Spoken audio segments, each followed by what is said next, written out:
दूध पीना हमारी सेहत के लिए बहुत ज्यादा जरूरी है, लेकिन अगर दूध ही नकली है तो वो हमारी सेहत के लिए और ज्यादा नुकसानदायक हो सकता है। पर सवाल यह है कि पता कैसे करें कि दूध असली है या नकली। मैं आपको बताता हूं। नंबर 1, आप दूध को सूंघिए। अगर उसमें डिटर्जेंट की गंध आ रही है, इसका मतलब आपका दूध सिंथेटिक है। नंबर 2, जो असली दूध होता है उसे स्टोर करने पर वो रंग नहीं बदलता, जबकि नकली दूध स्टोर करने पर कुछ ही समय में पीला पड़ जाता है। और तीसरा सबसे अच्छा तरीका है कि आप दूध की कुछ बूंदें लें और उसे चिकनी लकड़ी या फिर चिकने पत्थर पर टपकाएं, और अगर वो बहते हुए सफेद धार बनाए तो इसका मतलब यह है कि आपका दूध असली है।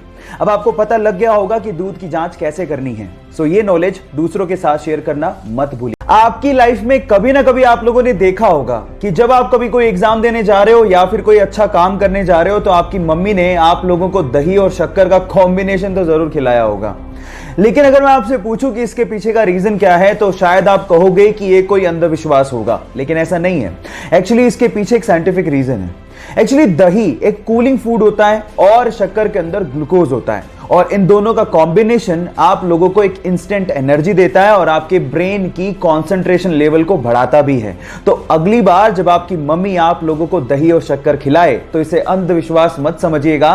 इसके पीछे साइंटिफिक रीजन को समझ के प्यार से खाइएगा और अपने अच्छे काम के लिए जाइएगा। सक्सेस जरूर मिलेगी।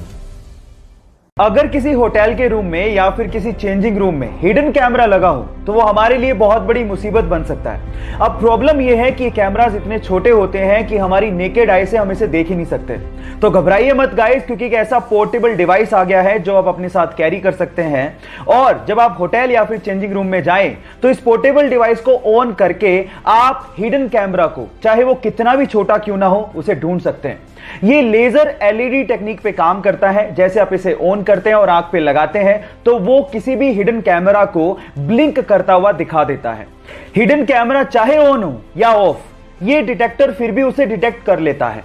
इस टेक्नोलॉजी के बारे में जानकर आपको कैसा लगा, चैट सेक्शन में लिखना। गोल्ड यानी कि सोना रईसी की पहचान मानी जाती है, लेकिन सवाल यह है कि अर्थ की क्रस्ट में तो बहुत सारे मेटल मिलते हैं, फिर गोल्ड को ही इतनी तवज्जो क्यों दी जाती है? मैं आपको बताता हूं। गोल्ड एक ऐसा मेटल है जिसपे कभी जंग लगती ही नहीं है।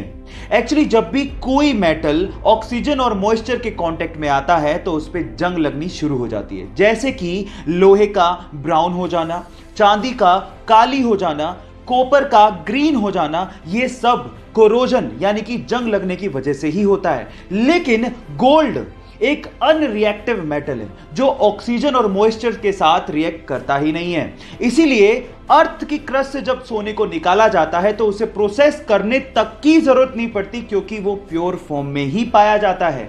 क्या इसके पहले तक गोल्ड की एक खासियत आप लोगों को पता थी? और अगर नहीं पता थी तो चैट सेक्शन में लिखना मत भूलिएगा।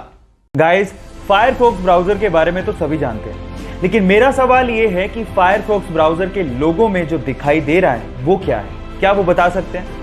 ज्यादातर लोगों को शायद लगता होगा कि फायरफॉक्स ब्राउजर के लोगो में एक लोमड़ी यानी कि फॉक्स है, लेकिन ऐसा नहीं है गाइस। एक्चुअली इसके अंदर है एक लाल पांडा, जिसे इंग्लिश में फायरफॉक्स कहा जाता है, और इसी के नाम पर ही इस ब्राउजर का नाम फायरफॉक्स रखा गया है। क्या इसके पहले तक आपको ये फैक्ट पता था? और अगर नहीं पता था तो चैट सेक्शन में लिखना मत भूलिएगा।